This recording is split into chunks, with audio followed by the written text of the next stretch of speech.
तो आज की शाम में हम ट्रिस के बारे में बात करेंगे। आगे बढ़ते हैं।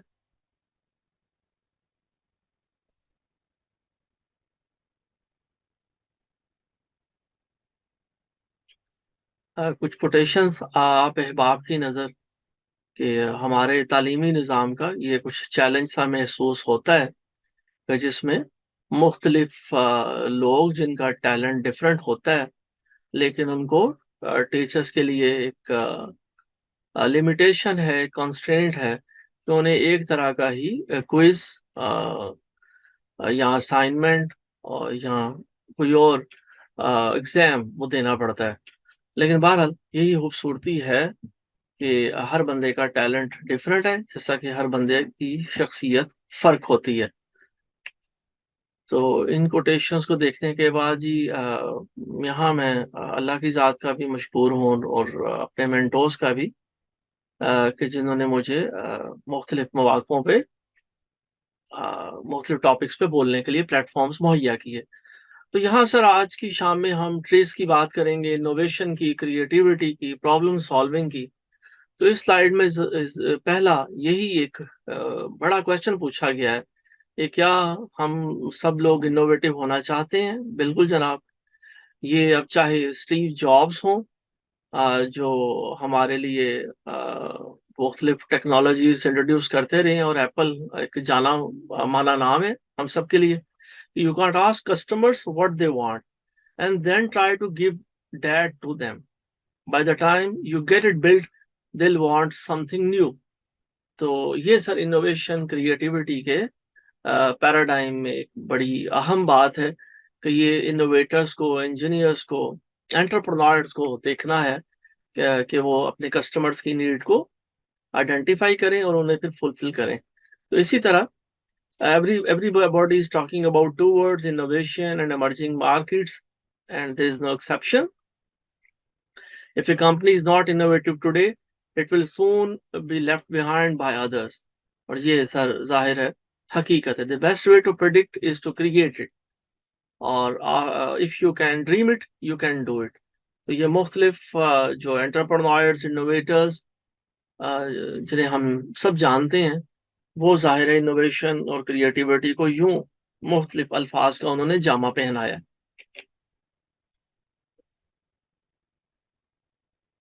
अब सब अहम सवाल ये है कि इनोवेट किया कैसे जाए, कैसे इनोवेटिव हुआ जा सकता है। क्योंकि हमारे तो जहनों में ये है कि वो चाहे अर्शमीदस की, आर्किमिडीज की कहानी सुने, या हमें न्यूटन की ग्रेविटी का शकल उसने जैसे दरियाफ्त की, उसका वाकया सुने, तो एहसास होता है कि ये शायद कुछ खास लोग ही होते हैं जो इनोवेटिव हो सकते हैं। तो ये सर एक चैलेंज है कि जो हमें महसूस होता है।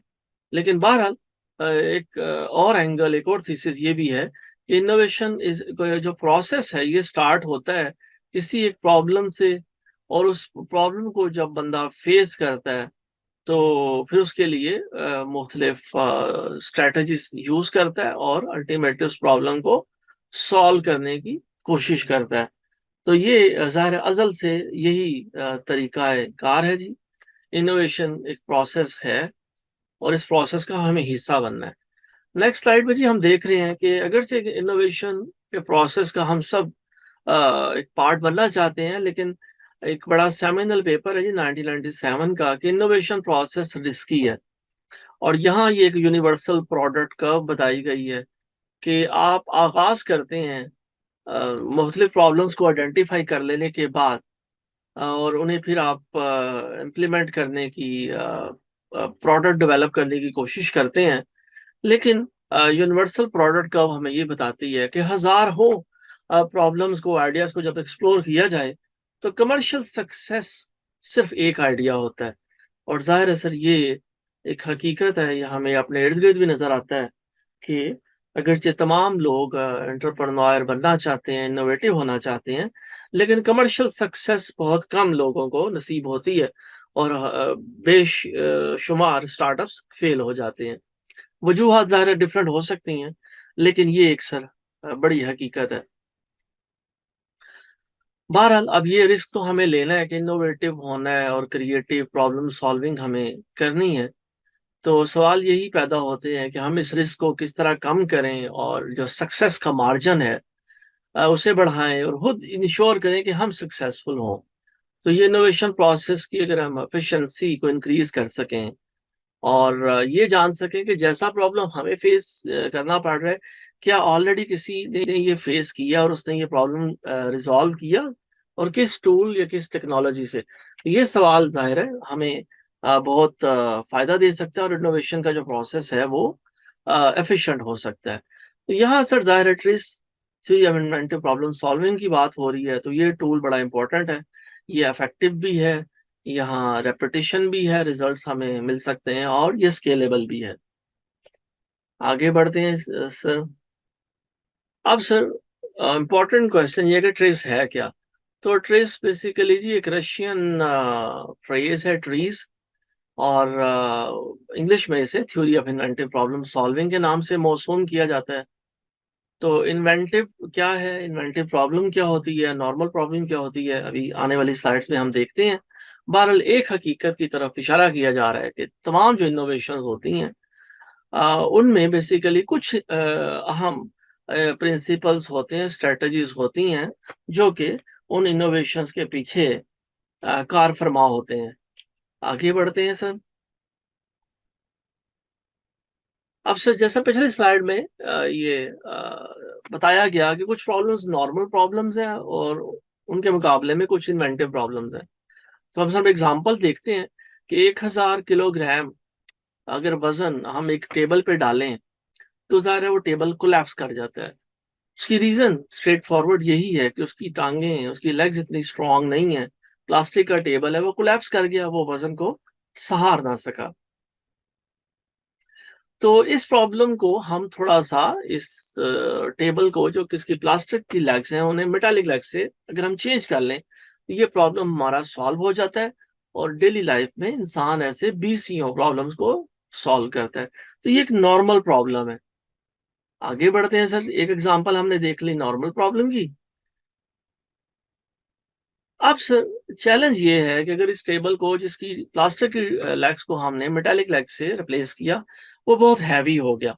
तो सर वो प्रॉब्लम जो नॉर्मल था, जो आसान था प्रॉब्लम, वो सॉल्व करते करते हमने एक नया चैलेंज, एक नया प्रॉब्लम पैदा कर लिया कि इस वजनी टेबल को उठाने के लिए हमें 6 लोग दरकार हैं। तो ये सर नॉर्मल प्रॉब्लम से सफर हमारा पहुंचा इन्वेंटिव प्रॉब्लम तक। तो सर इंजीनियरिंग में, इंजीनियरिंग साइंसेज में, टेक्नोलॉजी में जनरली सर हमें कॉम्प्रोमाइज सिखाया जाता है। हम ट्रेड ऑफ करते हैं कि आप यूं कीजिए कि हिट एंड ट्रायल से जो मेटालिक लेग्स हैं उनका डायमीटर बदलिए, चेंज कीजिए, और इस तरह फिर आप ऑप्टिमल हेड काउंट तक पहुंच जाएंगे। अगर आपको 6 लोगों की जरूरत है, हो सकता है आप 4 लोगों से या 3 लोगों की मदद से भी उस टेबल को मूव कर सकें। तो यहाँ ज़ाहिर वजन तो अब उसमें अपने 1000 kg डालना है, लेकिन 4 बंदे वो जरूर हैं कि हमने डायामीटर जो प्रीवियस थी मेटालिक लेग्स का 20 सेंटीमीटर था, हमने 5 सेंटीमीटर कर लिया। तो अब 4 बंदे उस टेबल को मूव कर सकते हैं। अच्छा साहब, अब यहाँ अगर इस चैनल प्रॉब्लम को और मुश्किल बनाया जाए, अपने आप को चैलेंज किया जाए कि साहब हम चाहते हैं कि वजन तो हम इस पे 2000 किलोग्राम डालें, लेकिन 1 या 2 लोग इस सिस्टम को इस टेबल को मूव करें। तो जाहिर है ये एक चैलेंज है कि ये हमने एक नॉर्मल प्रॉब्लम को इन्वेंटिव प्रॉब्लम और यहाँ के ये एक चैलेंजिंग विकेट प्रॉब्लम की शक्ल दे ली।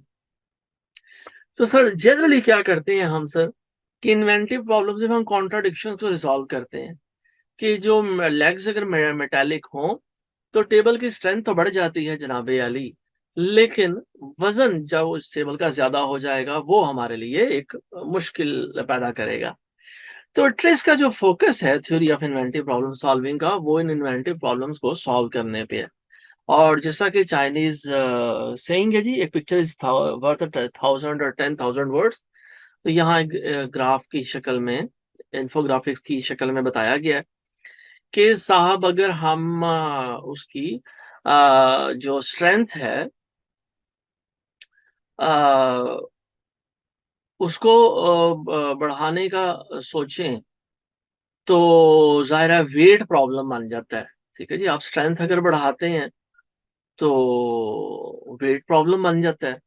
तो इधर है, आप एक वक़्त में एक चीज़ पे आपको कॉम्प्रोमाइज़ करना पड़ेगा। तो अगर आप स्ट्रेंथ कम करेंगे तो वज़न फिर कम होगा।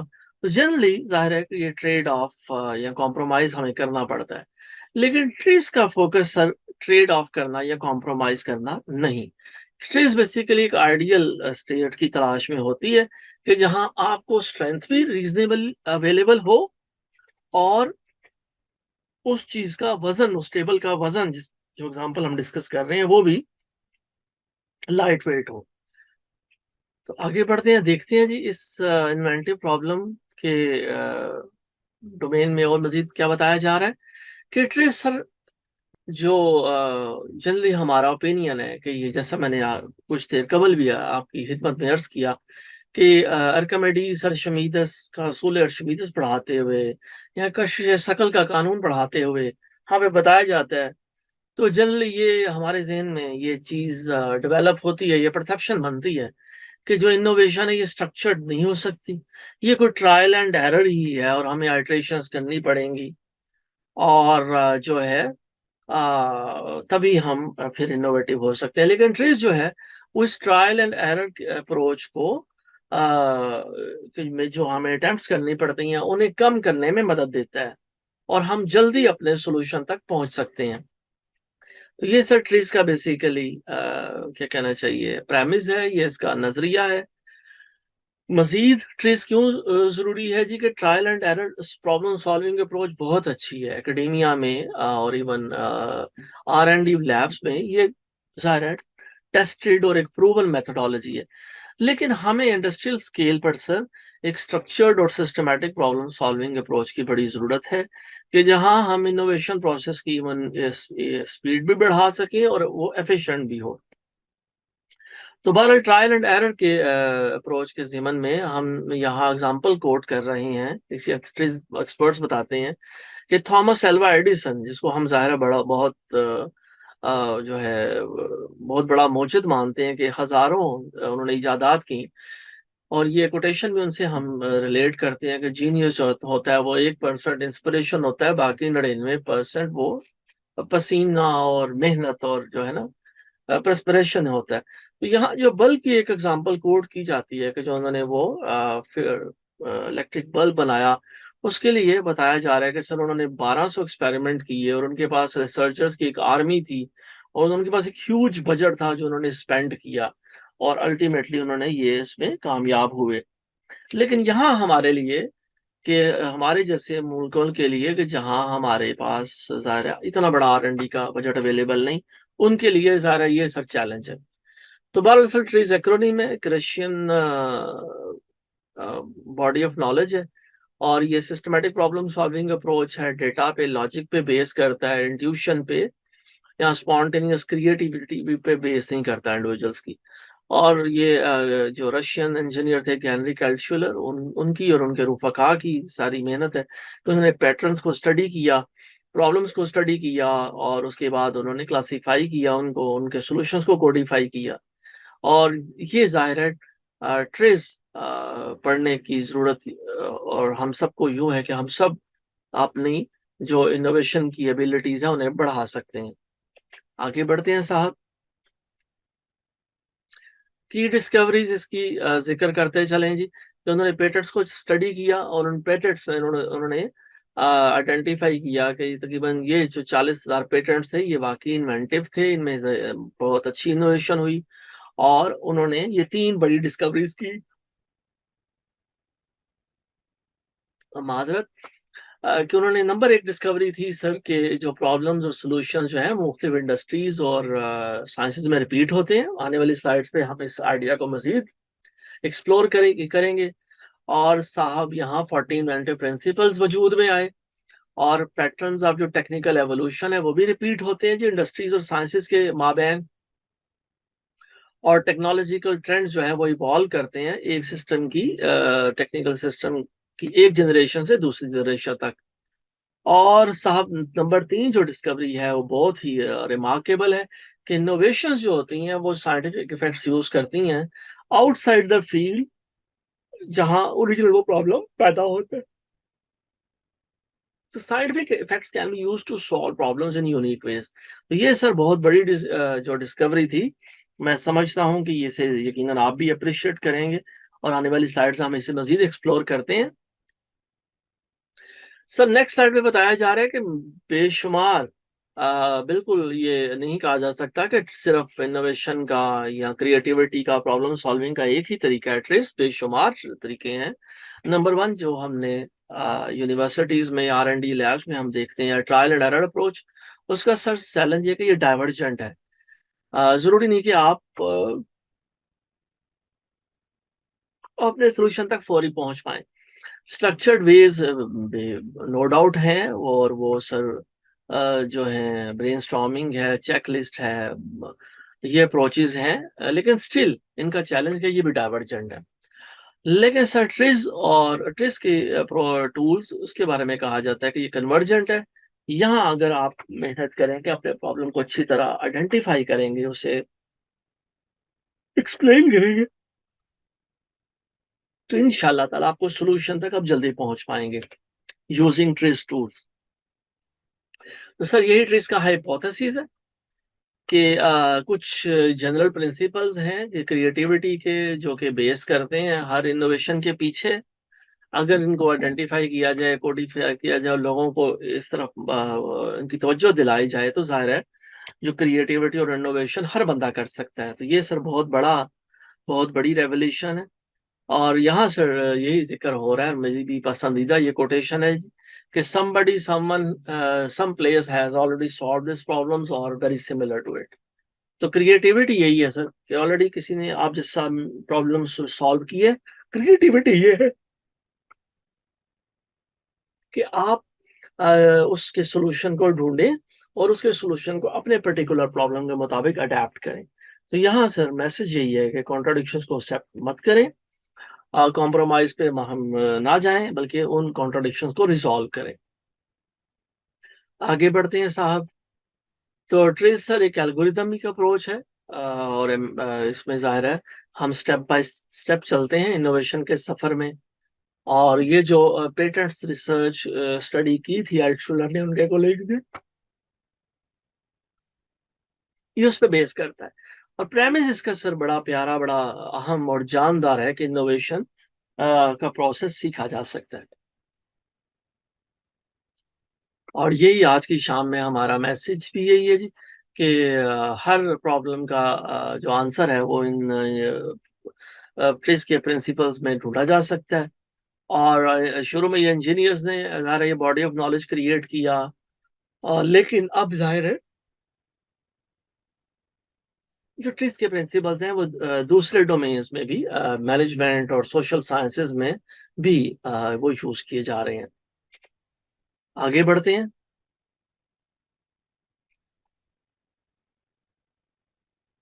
अच्छा साहब नेक्स्ट स्लाइड पे चलते हैं जी।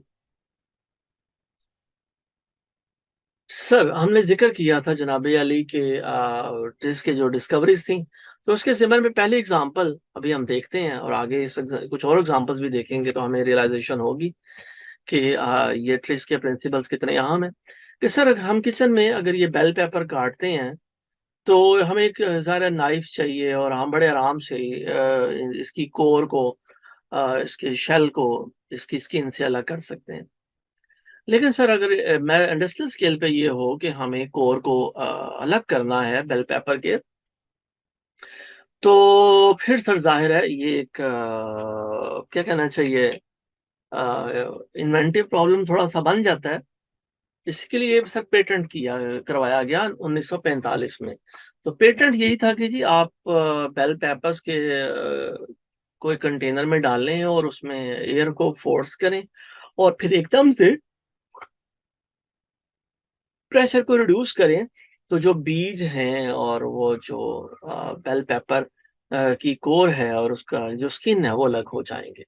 तो यहाँ जेनेरिक सॉल्यूशन क्या था जी, बेसिकली इस पेटेंट के पीछे कार फरमा कि slowly raise the pressure and suddenly reduce it. Sir आगे बढ़ते हैं। यही सर कुछ मिलता जुलता प्रॉब्लम है कि ये जो सीडर नट्स के शेल है इसको भी अलग करना है, इसके कवर को तोड़ना है और इसमें से ज़ाहिर है वो हमने इसका मगज निकालना है, नट को बाहर निकालना है। तो 1950 में एक पेटेंट करवाया गया कि, और उसमें भी सर हम देख रहे हैं कि हाई प्रेशर जो है ना वो वाटर फ्लूइड इंड्यूस किया गया और उसके बाद फिर एकदम से प्रेशर को रिलीज किया गया, तो साहब वो जाहिर है शेल टूट गया और वो सीजर नट्स अलग हो गए। तो जेनेरिक सोल्यूशन सर हम अगर हम देखें तो थोड़ी देर बाद हमें नजर आएगा कि वो वही है कि slowly raise the pressure and suddenly reduce it. आगे बढ़ते हैं सर। तो सर 27 साल बाद लगभग जो पहले पेटेंट के जिसपे हम इस वक्त गौर कर रहे हैं, 1972 में मसनूई जो हीरे होते हैं, आर्टिफिशियल डायमंड है, उनको तोड़ने के लिए भी ऐसा ही मिलता जुलता वो पेटेंट रजिस्टर करवाया गया। तो सर ये जेनेरिक प्रिंसिपल इन तीनों के पीछे सेम था। अब वो चाहे सब्जियां हों, चाहे सीडर नट्स हों, चाहे ये आर्टिफिशियल डायमंड हो। तो सर ये वो जो हमने कहा था कि मुख्तलिफ इंडस्ट्रीज और मुख्तलिफ साइंसेस के दरमियान जो इन्वेंटिव प्रिंसिपल्स होते हैं वो चंद एक ही हैं और वो कार फरमा है। बहरहाल सर ये कुछ एग्जांपल्स हमने शेयर की और अब यहाँ जिक्र करते चलें कि कुछ टूल्स का, कुछ इन्वेंटिव प्रिंसिपल्स का। तो सर ये तकरीबन वो क्या कहिए 40 इन्वेंटिव प्रिंसिपल्स हैं। उनमें कुछ एग्जांपल्स आज की शाम में हम आपके साथ मिलकर शेयर करते हैं। सबसे पहले सेगमेंटेशन है कि आप एक ऑब्जेक्ट को इंडिपेंडेंट पार्ट्स में डिवाइड कर लें और हर एक को फिर अलग अलग सेक्शंस की फॉर्म दे लें। इस तरह वो असेंबल करना, डिसअसेंबल करना आसान हो जाएगा। और उसके बाद सर इसको आप मजीद उसकी जो सेगमेंटेशन या फ्रेगमेंटेशन का लेवल है, वो डिग्री है, वो बढ़ा सकते हैं और उसे माइक्रो लेवल तक इंक्रीज कर सकते हैं। तो इसकी एग्जांपल्स हमें फर्नीचर में या ये जो कैंपिंग टेंट्स हैं या लेगो ब्लॉक्स हैं उनमें सर नजर आती हैं। और आप जाहिर है एक अपने बड़े ऑफिस को स्मॉल टीम से ब्रेक कर सकते हैं, एक बड़े प्रॉब्लम को स्मॉलर सेगमेंट्स में आप कर सकते हैं डिवाइड, या अपनी मार्केट को भी के भी सेगमेंट्स आइडेंटिफाई कर सकते हैं। तो इसी तरह कंप्यूटर प्रोग्रामिंग में भी सर ये यूज होता है।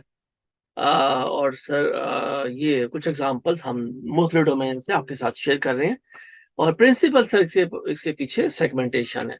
आगे देखते हैं जी नेक्स्ट स्लाइड में ट्रीज का कौन सा प्रिंसिपल है। ले जी सर ये भी बड़ा इंपॉर्टेंट प्रिंसिपल है जी ट्रीज का। कि सर जो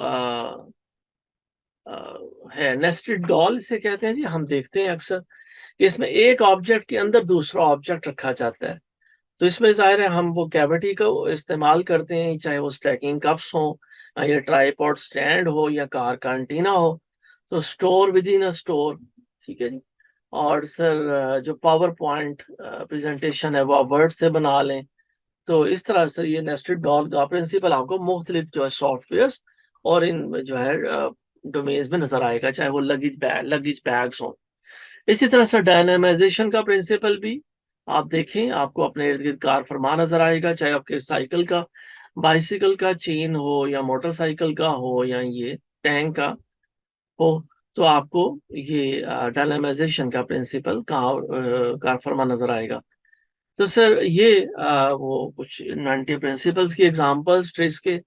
इसी तरह बेशुमार 40 एग्जांपल्स हैं, हमारे पास टूल्स हैं, लेकिन सर यहाँ सिर्फ मकसद आपको इंट्रोड्यूस करना है कुछ मेजर प्रिंसिपल से। तो हम देख रहे हैं जी उनको थोड़ा सा आगे मजीद एलैबोरेट किया गया है। बहरहाल सर ट्रीज का सबसे पहला एडवांटेज यही है कि ये स्ट्रक्चर्ड प्रोसेस है। यहाँ हिट एंड ट्रायल वाली, या जिस तरह हमने देखा थॉमस अल्वा एडिसन के 1200 एक्सपेरिमेंट वाली बात नहीं है। नंबर टू, ये अक्सर मैं सुनता हूँ अपने जब ट्रीज की वर्कशॉप का मैं कंडक्ट करता हूँ कि सर मैनेजमेंट के डिफरेंट प्रिंसिपल्स ट्रीज में जाहिर है इन्होंने मुस्तार ली हैं, यहाँ भी कार फरमाए। तो बिल्कुल ये हकीकत है जी कि जो ट्रेस के एक्सपर्ट्स हैं, ट्रेस मास्टर्स थे, उन्होंने जो बेस्ट प्रैक्टिसेस हैं डिफरेंट फील्ड्स की, उन्हें यहाँ इकट्ठा किया है और ये रिलायबल भी है, रिपीटेबल भी है। ये जो मैंने आपसे एग्जांपल्स, इंडस्ट्रियल एग्जांपल्स शेयर की हैं, उनसे भी हमें ज़ाहिर नजर आता है। तो सर हम इंट्रोडक्शन कर रहे हैं, और ये स्ट्रक्चर प्रॉब्लम सॉल्विंग हम सब जानते हैं कि जी ये कार फरमाए आनी चाहिए। हमें हमारे सारे इंजीनियर्स जो प्रॉब्लम सॉल्वर्स हैं वो इन चीज़ों से आगाह हैं। तो उसके साथ सर हमें ट्रिस को भी यूज़ करना चाहिए। इसका फंक्शनल एनालिसिस बड़ा हेल्पफुल है। इसके जो ट्रिमिंग लॉज हैं वो बड़े प्रिंसिपल्स कारआमद हैं। इसमें जो 40 इन्वेंटिव प्रिंसिपल्स हैं वो बड़े फायदेमंद हैं। तो यहाँ एक असर्शन की जा रही है जी कि ट्रेस कोई बहुत जो है ना वो हम कोई बहुत बड़ा दावा नहीं कर रहे कि ये तमाम जो है दुनिया के कायनात के प्रॉब्लम सॉल्व कर देगा। लेकिन ये है कि ट्रेस जो है ना कॉम्प्लीमेंट करता है स्ट्रक्चर प्रॉब्लम सॉल्विंग मेथोडोलॉजी को।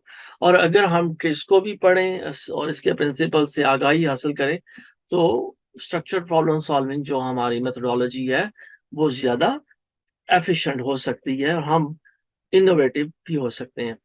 अब सर जिक्र किया जाए कुछ के फील्ड में कौन सी मल्टीनेशनल्स हैं, बड़ी कंपनीज हैं जो ऑलरेडी जब से ये ज़्यादा ट्रेस का लो यूरोप में, नॉर्थ अमेरिका में इंट्रोड्यूस हुआ, तो उसमें सर आपको बड़े बड़े जायंट्स मुख्तलिफ डोमेन्स में, और चाहे वो ऑटोमेटिव हो, एरोस्पेस हो, पेट्रोलियम हो, या इलेक्ट्रॉनिक्स हो, आपको नजर आएगा कि यहाँ जो है इन कंपनीज ने, जैसा सैमसंग में एग्जांपल भी अगली स्लाइड में भी दिखाई जाएगी।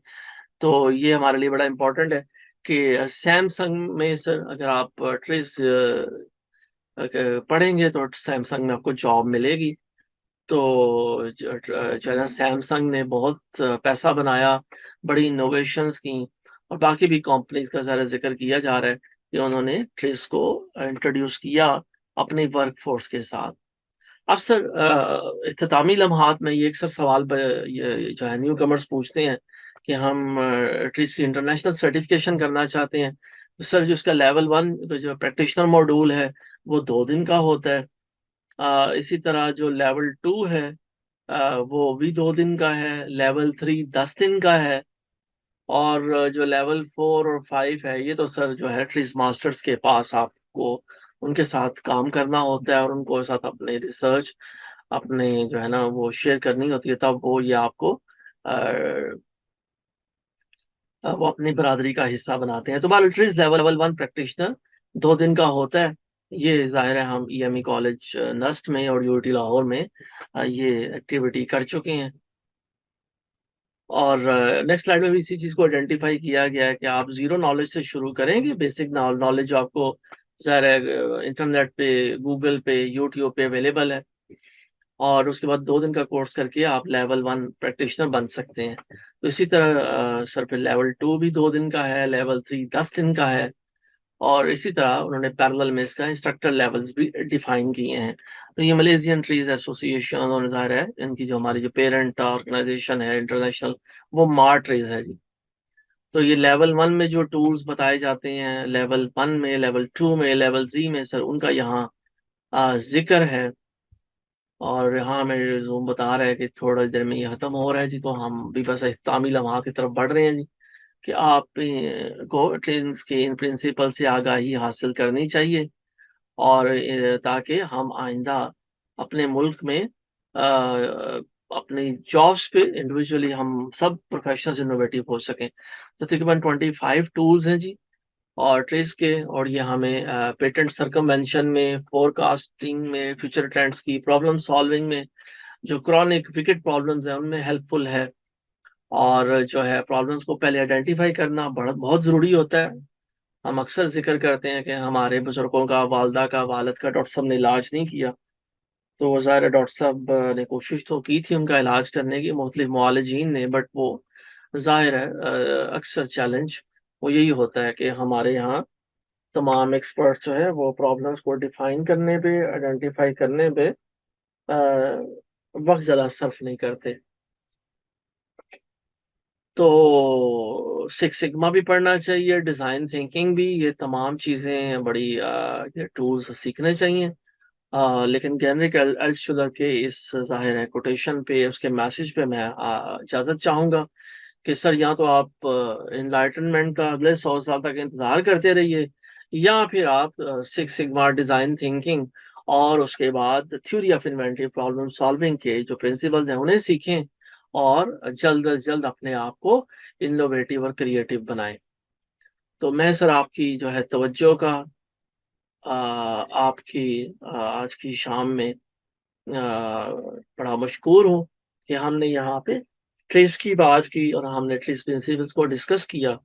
उम्मीद है कि इंशाअल्लाह ताला अ, हम मज़ीद इनोवेटिव होंगे, क्रिएटिव होंगे अपने-अपने डोमेन्स में और इंशाअल्लाह ताला प्रॉब्लम सॉल्विंग करेंगे और अपनी प्रॉब्लम्स को हम अ, जिनको अक्सर प्रॉब्लम्स को हमने खुद ही पैदा किया, उन प्रॉब्लम्स को इंशाअल्लाह ताला हम खुद सॉल्व करेंगे। आपकी तवज्जो का बहुत-बहुत शुक्रिया। अ, अल्लाह हम सबको आसानियाँ अता फ़रमाए और आसानियाँ तक़सीम करने का शर्फ़ अता फ़रमाए। इंशाअल्लाह ताला किसी नए टॉपिक पे फिर आपसे किसी नेक्स्ट वीकेंड पे मुलाकात होगी इंशाअल्लाह ताला। अस्सलाम वालेकुम।